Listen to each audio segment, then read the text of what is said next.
Let's begin. Welcome, everyone.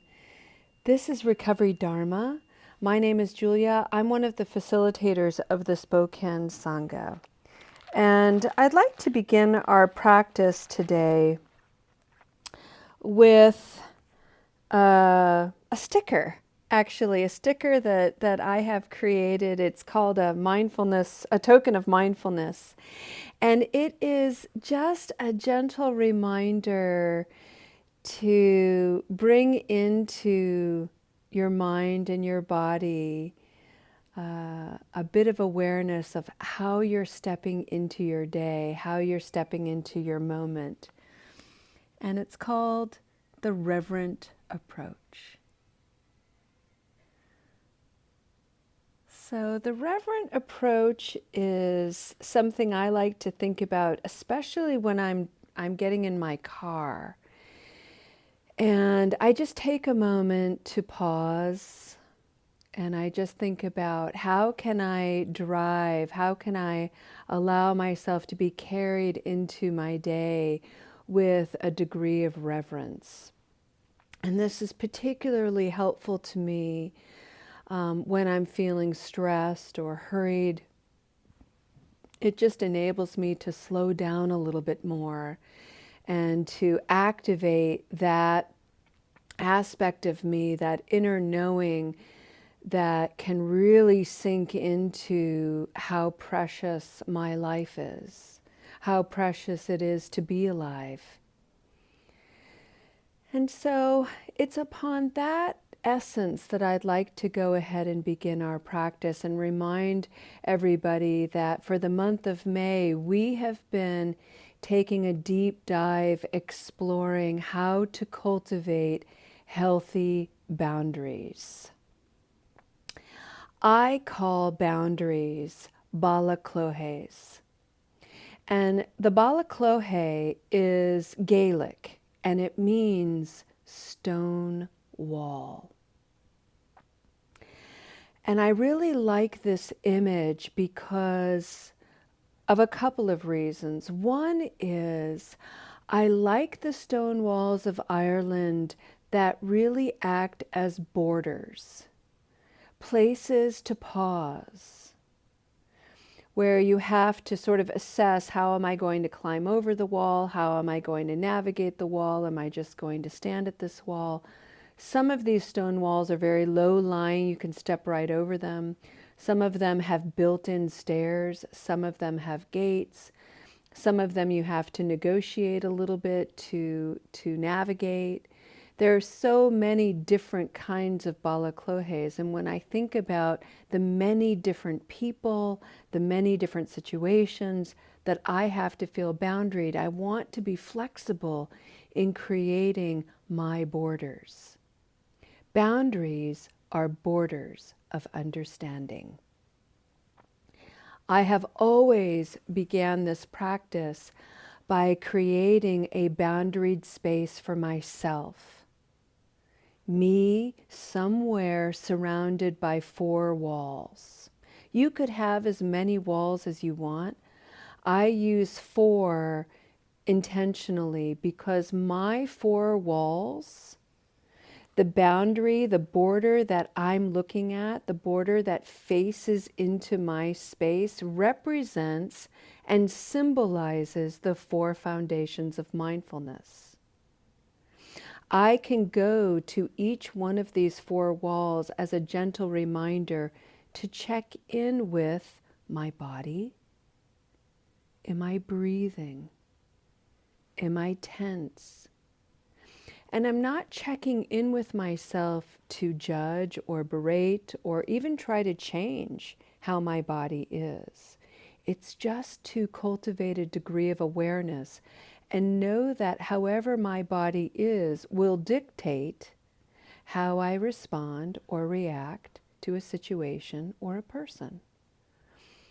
I can go to another wall and check in with my emotions. I know if I'm cranky and irritable, that will affect the way I interact with someone. And so to be able to meet someone at a border, to meet a situation at a balaklohe and be able to preface with, you know, I'm in a prickly, scratchy mood at the moment, so I'm going to offer myself a little bit of leniency and grace because I'm not in a place that's my best. And I just want to give voice to that. That is an incredible bit of self-reflection, insight, awareness, and acceptance. I can check in at a third wall, which is my thoughts. Maybe I've been ruminating about something, obsessing about something. Maybe I'm having really joyful thoughts. It's just a place that I can pause and tap into what is going on in my mind.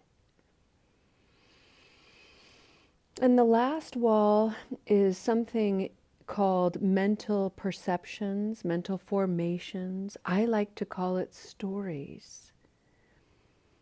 I am so good at being a screenwriter. I write so many screenplays in my mind.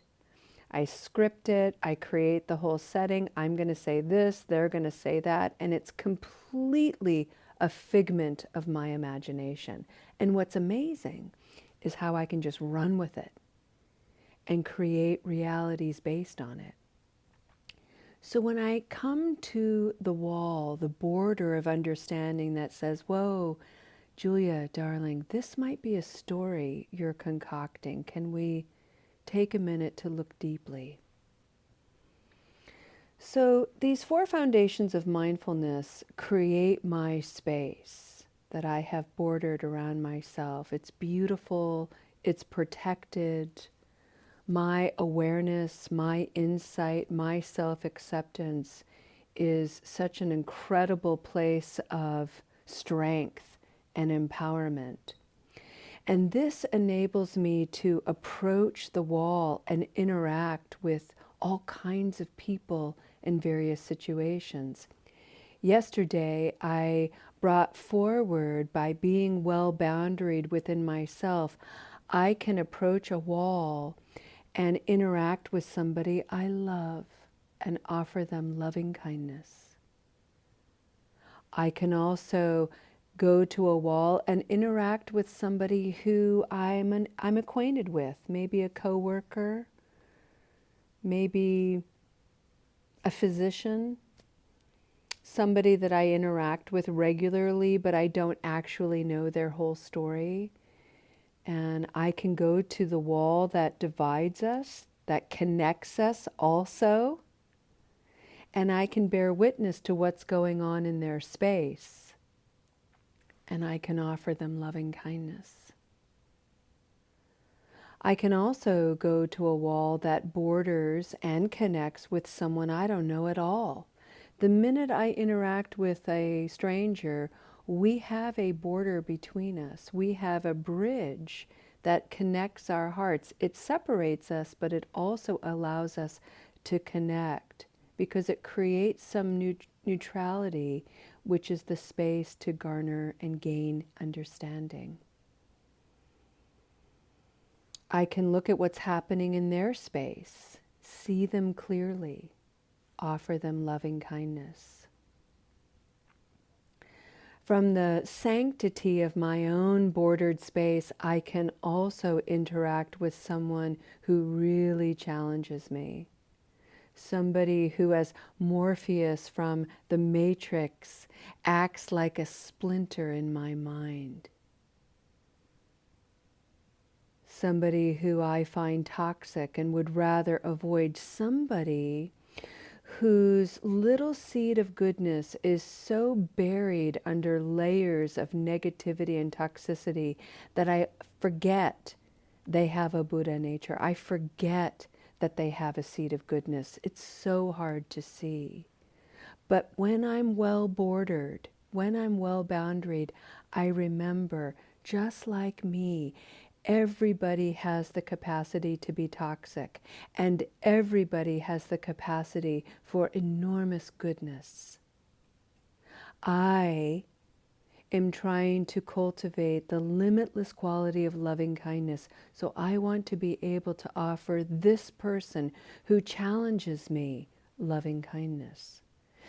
And it may be that my border with this individual is very, very thick and a little bit higher than everybody else's. It may be that I don't go right up to that border. I stay at a distance. But nevertheless, I try to remember everybody wants to be free of suffering. No one wants to experience discomfort, and everybody wants to know and experience the causes and conditions of joy, peace, safety. So that's what we played with yesterday. And today, what I'd like to do is the exact same thing. However, the person bordering you is you. So from a well-boundaried space, to really cultivate that neutral observer that is grounded, that is solid, not spiritually bypassing. Somebody who, that person, you, that can really look at yourself with honesty and humility, with acceptance and gentleness, and also with a critical eye, a critical light that says, oof, yeah, that wasn't very skillful. Let's work with that. What can we do differently? How can we heal?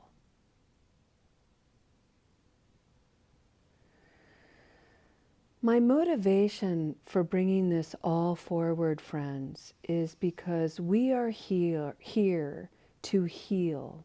We are here to recover from negative habit energy that causes so much suffering. And to endeavor to do that means that whatever healing we have for ourselves, by extension, we will put out into the world and heal others. And sometimes the way to heal ourselves is to be healing toward others. It is an expression of limitless mutuality. Let's begin. Imagine yourself beautifully bordered, surrounded by stone walls, carefully masoned stones with pockets of wonder and beauty. And come to the first wall and see yourself on the other side in your own space. And take notice of the qualities about you that are so easy to love and celebrate. Those qualities of you that are noble,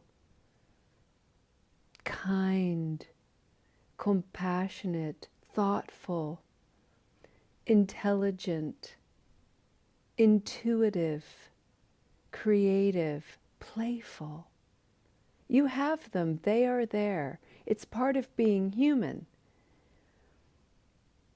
And those parts of you, maybe they've been dormant and they're not readily available to you right now. So maybe the version of yourself that you're looking at in this space is a younger version of you.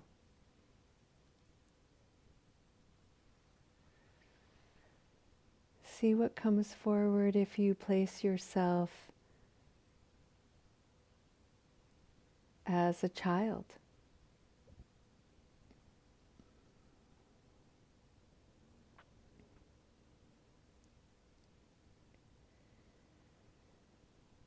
And remember, as you're looking at yourself as you're bearing witness to all the qualities about you that are so worthy of love and affection, so deserving of loving kindness and attention. The eyes that are gazing upon you are not yours alone. The eyes gazing upon you belong to your parents and their parents and their parents and siblings and friends. You have many sets of eyes upon you, wishing you, sending you thoughts of loving kindness. May you be free of all suffering, its causes and conditions. May you know joy, ease, safety.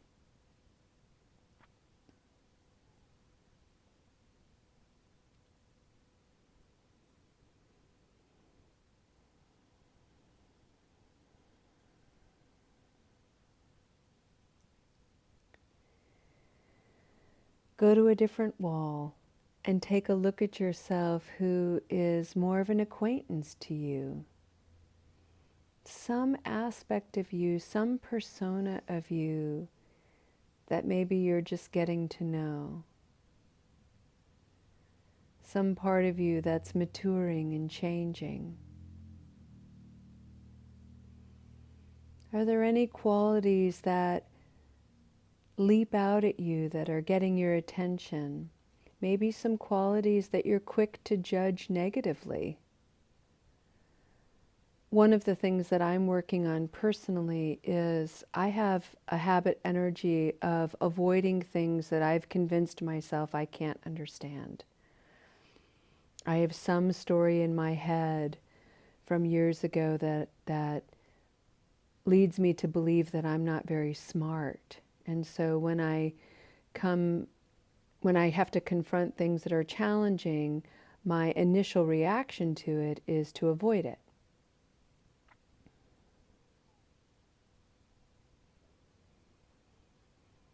In my avoiding, I make excuses. In my avoiding, I have thoughts that are actually lies. I'm tempted to lie. And I'm embarrassed by that person. I'm like, blech, who are you, Julia? That is yuck. And when I look at myself in that way, I realize, wow, you are suffering. This is a part of you that's unhappy and confused. Julia, darling, may you be free of this suffering, its causes and conditions. May you wake up and mature, come into the light of joy. May my presence of loving kindness wrap you in warmth and safety.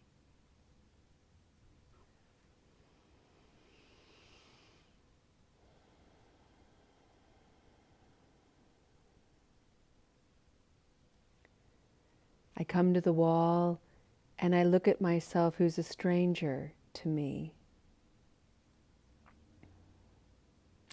This is actually a really fun exercise to play with, and I would encourage you to take this particular wall as a stranger and just play with it. John O'Donohue has this wonderful little talk about what if you were to meet yourself on a lonely road?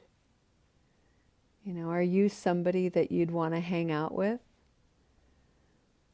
What are some qualities about you as a stranger that are off-putting? What are some qualities about you as a stranger that you've kept tucked away and hidden?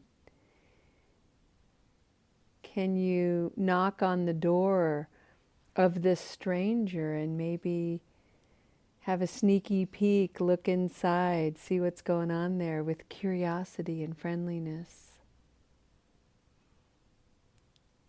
Meeting yourself as a stranger is a wonderful place of wonder.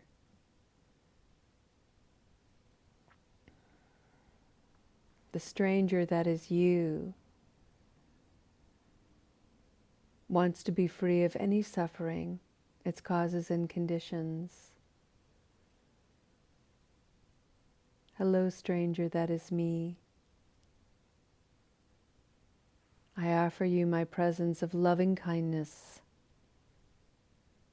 May it warm you, should you be in the dark.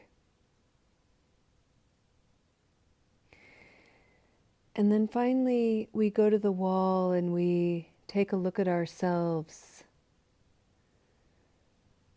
in a space where we are engaged in negative, confused, unskillful behaviors. This is a place of shame and regret, guilt even. This is that person within all of us that has the capacity to be toxic and hateful, fearful, impulsive, reactive. This is that part of us that is numb and uncaring. This is that part of us that is so self-protected that we have buried our Buddha nature, our bodhicitta, buried it under hardened layers, hard, packed, hardened layers.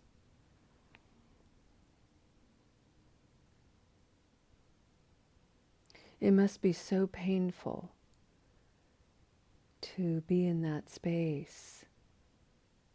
And so when I look at myself and I see myself so defensive and antagonistic,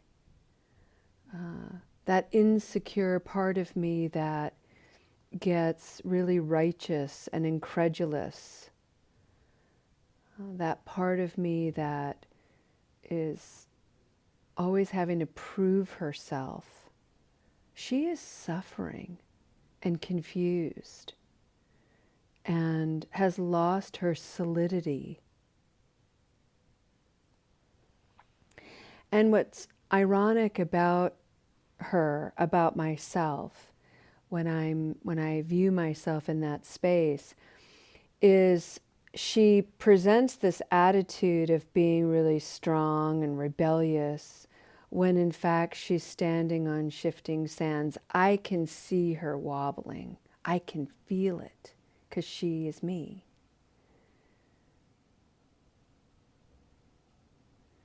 And she doesn't want to suffer. And she also fears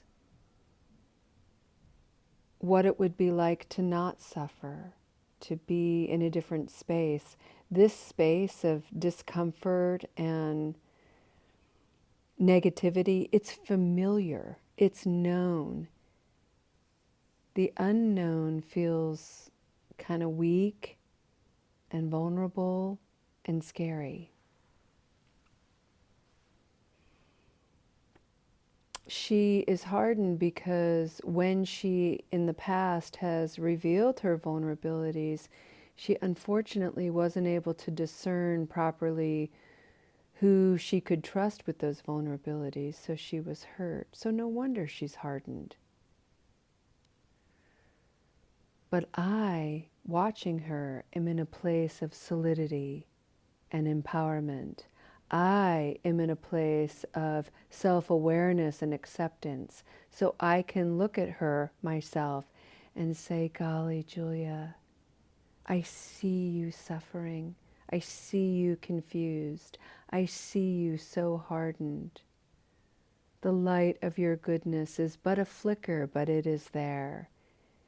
And I offer you loving kindness, compassion, joy, and freedom. I may not be able to get very close to her. I may have to engage from afar, but I will send her that nevertheless, May you be free of suffering. May I be free of suffering. And may I know the gentle warmth of loving kindness. May I know the ease and flowering that comes with it.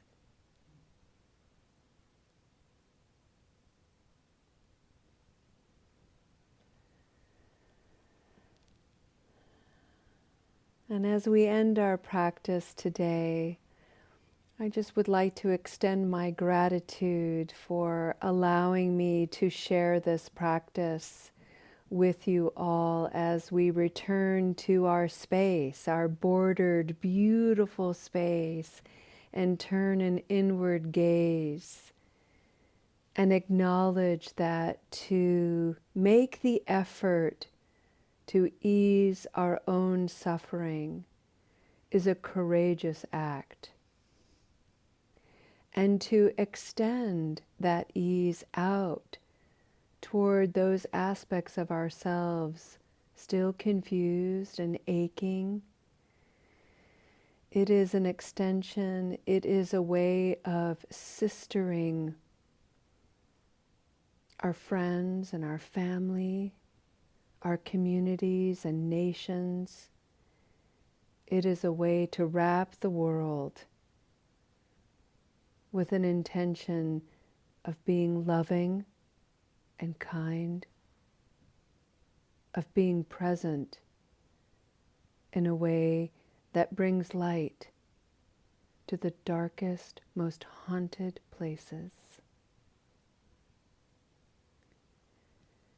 Your courage inspires me.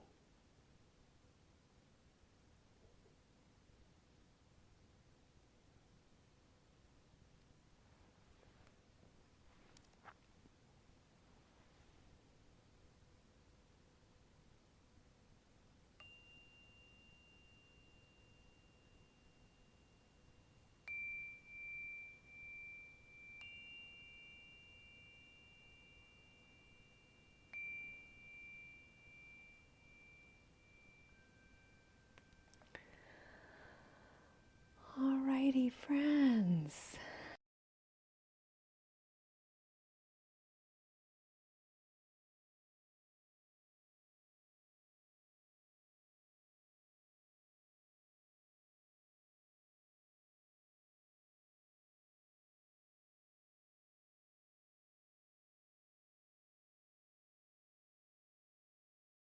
So good. And we'll go ahead and end with a dedication of merit.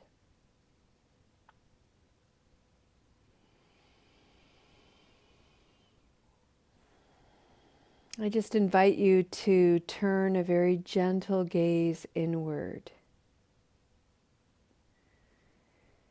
and reflect on your effort for creating a boundaried, bordered space around you that is infused with self-understanding, self-awareness, self-acceptance, self-forgiveness.